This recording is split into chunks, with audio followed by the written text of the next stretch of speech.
Hello et bienvenue sur le podcast Le chemin de la vie. Je m'appelle Justine Hill, je suis entrepreneur passionnée par le développement personnel. Ma mission est de te guider sur le chemin de la guérison, vers l'éveil spirituel et la paix intérieure. Je t'aide à reprendre le pouvoir sur ta vie et je suis persuadée qu'il y a un potentiel énorme à l'intérieur de toi qui ne demande qu'à être révélé. Je fais de mon mieux pour te donner un maximum d'inspiration et d'amour au quotidien afin que tu fasses rayonner la lumière qui est en toi. Alors dépasse tes peurs et écoute ton cœur. C'est la clé du bonheur. Accepte de guérir pour mieux te reconstruire. Et si tu aimes ce podcast, n'hésite pas à le noter avec la note de 5 étoiles sur iTunes, sur Apple Podcast et Spotify. Tu peux aussi le commenter sur YouTube et n'hésite pas à le partager à quelqu'un qui en aurait besoin. Bonne écoute!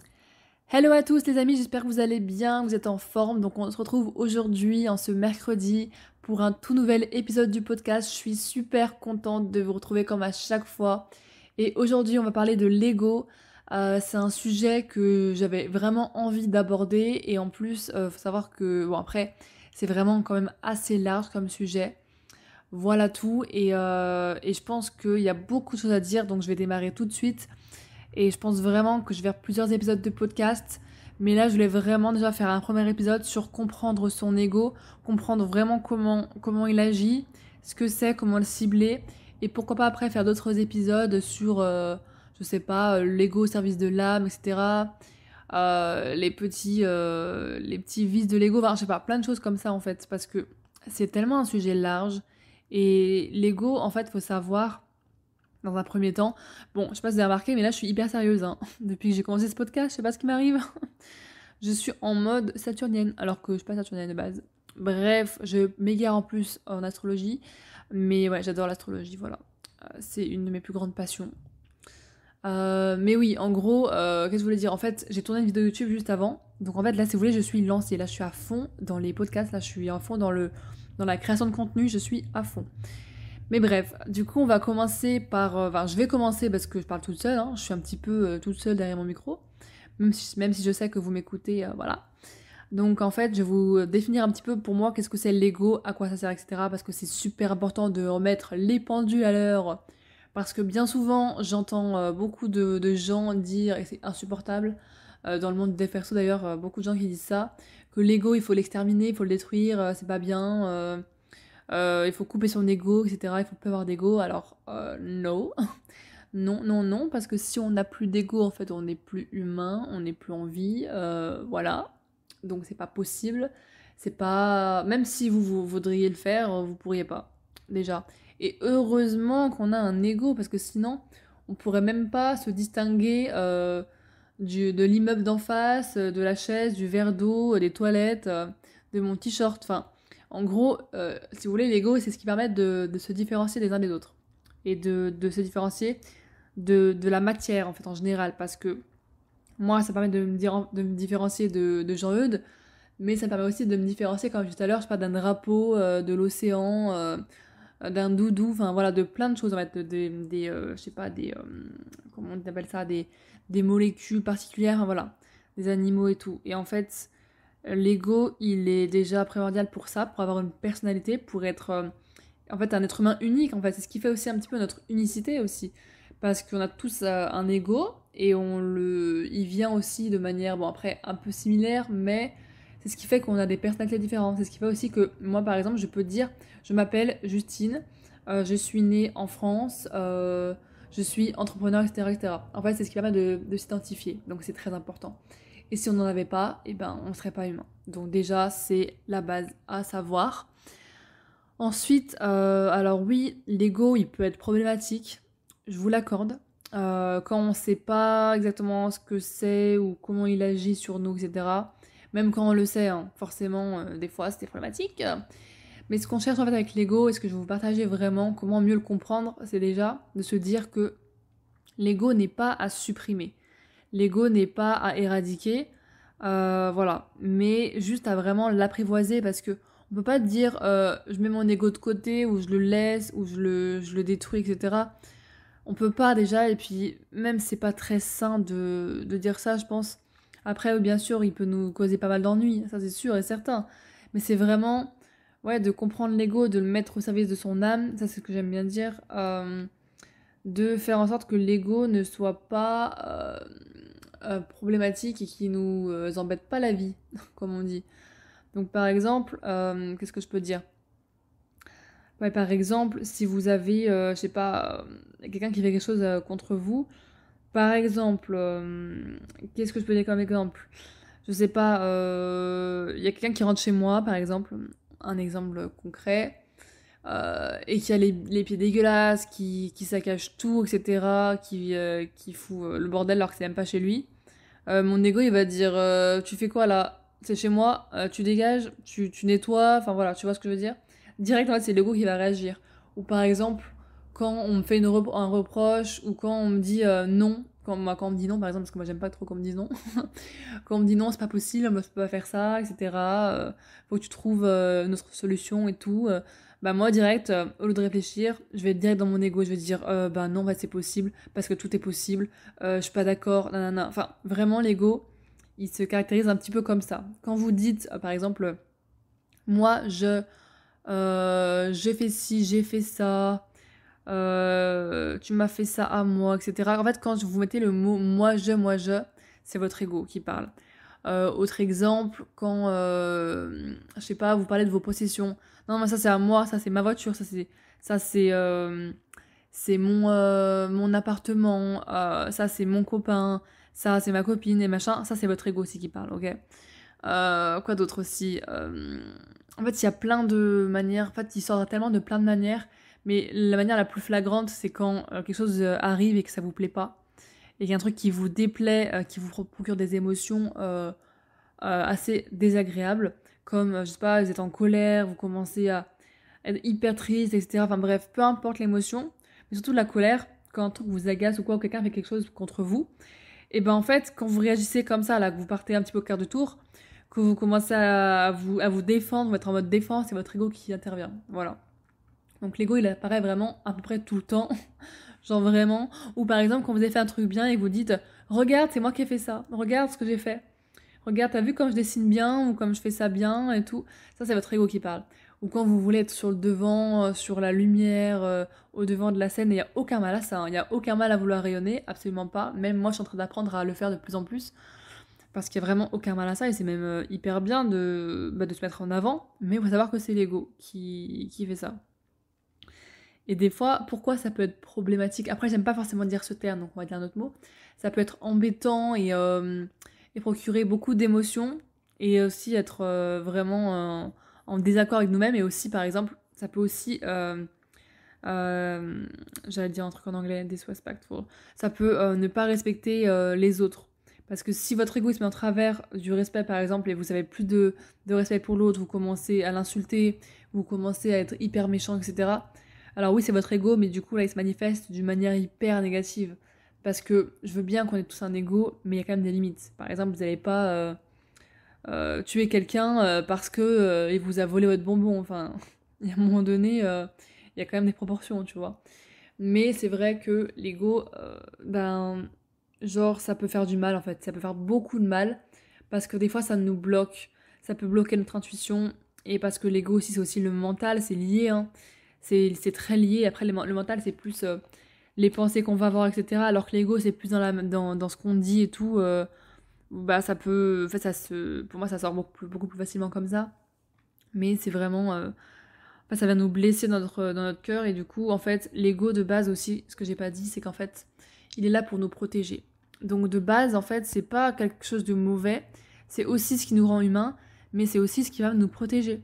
Parce que, par exemple, quand on a vécu des choses difficiles, et on en a tous vécu, tous. Il n'y a pas une seule personne sur Terre qui a pas vécu un truc difficile. C'est totalement humain. Et en fait, quand tu vis un truc difficile, peu importe à quelle proportion, hein, ça peut être un truc très traumatisant, comme un truc blessant, à plus ou moins grande échelle. Voilà, après, il n'y a pas de juste milieu, enfin, il n'y a pas d'échelle vraiment, enfin bref, on s'en fout, mais voilà. Et quand tu as vécu un truc douloureux, en fait, ton ego, il va venir te protéger. Par exemple, dans notre enfance, on a tous vécu des trucs douloureux, même si on a eu une enfance belle ou pas, hein, peu importe. Parce que l'enfant intérieur, notre enfant intérieur, donc je rappelle, l'enfant intérieur, c'est nous en fait, c'est pas détaché de nous, hein, par exemple, notre version de nous quand on était petit, mais c'est toujours nous-mêmes en fait, parce qu'elle est toujours là. C'est notre enfant intérieur, mais c'est nous. Voilà. C'est nous en tant qu'humains, c'est pas détaché, c'est pas séparé de notre être. Tiens, ça, je tenais à le dire parce que je sais plus ce que j'ai raconté dans l'épisode de podcast sur l'enfant intérieur, mais bref, en tout cas, tu peux aller le voir. Mais en gros, qu'est-ce que je voulais dire? Oui, en fait, c'est que notre enfant est blessé, enfin, on est blessé.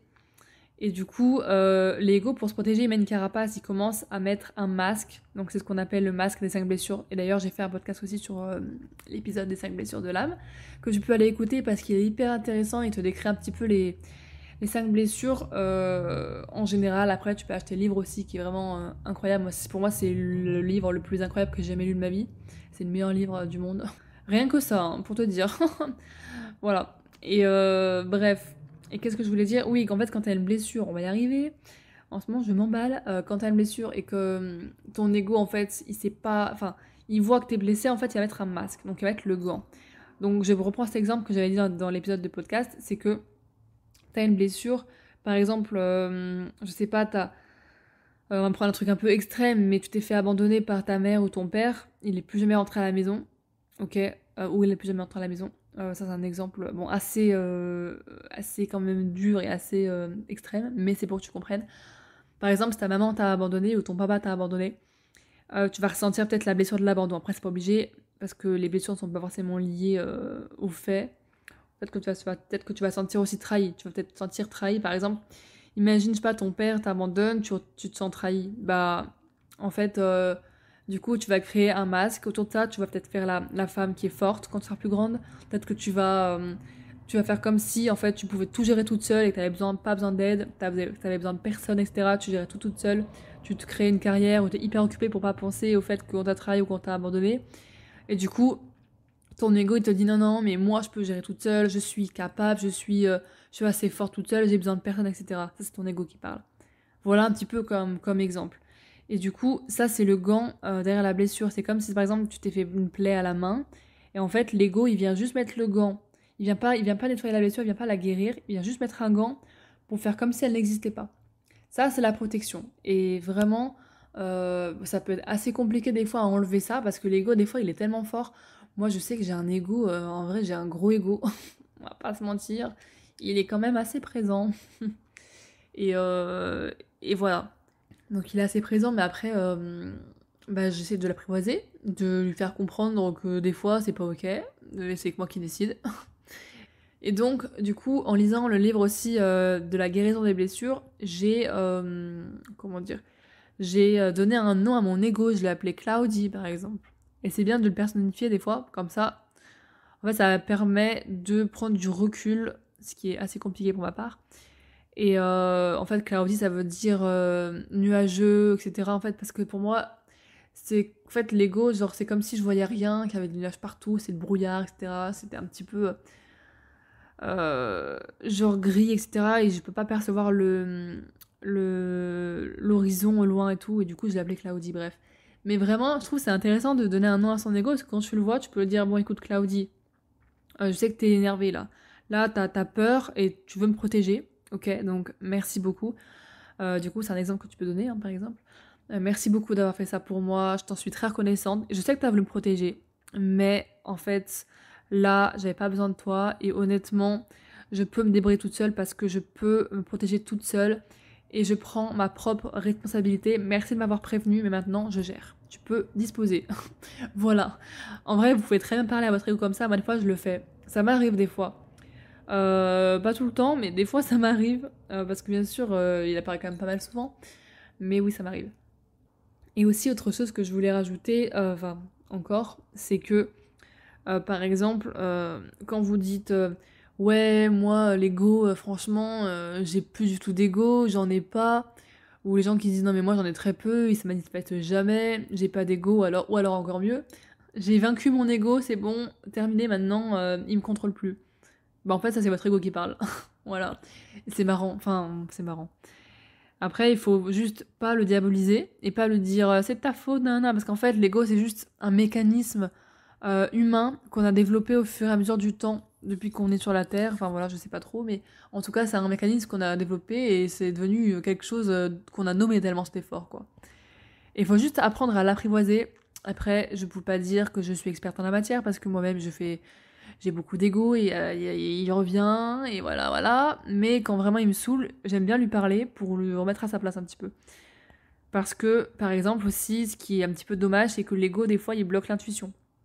Il bloque l'intuition et ça peut mener au fait que en fait on écoute notre mental et après on part en vrille et après on mouline et puis après ça va plus. Voilà. Mais vraiment du coup cet épisode était vraiment axé sur le fait que je t'aide à comprendre comment fonctionne l'ego. Après pour les conseils concrets, moi je dirais vraiment s'observer. Vraiment, je dirais vraiment juste ça pour commencer. Apprendre à s'observer, apprendre à avoir vraiment une prise de conscience par rapport à ça, parce qu'en fait, à chaque fois, tu sauras qu'à chaque fois que tu t'observes et que tu prends du recul, tu fais vraiment un pas de plus vers la prise de conscience et du coup, vers la guérison, vers l'épanouissement personnel, etc. Parce que quand tu t'observes, c'est comme si en fait tu vois ce qui se passe et t'es plus dans la situation. Enfin, c'est vraiment très puissant l'observation. Encore, c'est pas, voilà, c'est pas, on n'est pas parfait. Je veux pas te dire, vas-y, si tu fais pas ça tout le temps, ça va pas le faire. Non, bien sûr que non. Il y a des mesures à prendre. On fait toujours de notre mieux et c'est le plus important. Donc voilà, on fait de notre mieux. Et je pense que c'est tout ce que j'avais à dire pour l'instant. Parce que après, sinon, ça va être beaucoup trop long. Et vraiment, je voulais faire juste une petite introduction par rapport à l'ego. Donc voilà. J'espère que cet épisode de podcast t'aura plu. N'hésite pas aussi à le partager à quelqu'un qui en aurait besoin. Par exemple, à quelqu'un qui veut un petit peu plus comprendre comment fonctionne son ego, comment ça marche, comment ça se passe, etc. Comment on peut plus l'apprivoiser et le comprendre. Tu peux le partager et ça peut aider quelqu'un. Et si ça peut aider aussi à faire transmettre le message vers plus d'amour, vers un monde meilleur, hein, qu'on se le dise. Ça fait un petit peu cliché ce que je dis, mais voilà, vers plus d'amour, vers plus de paix, etc. Moi, je suis là pour faire passer des messages, pour justement accepter notre ombre comme notre lumière et être vraiment des humains plus conscients. Voilà, donc je te fais des gros bisous et je te dis à la semaine prochaine. Ciao, ciao.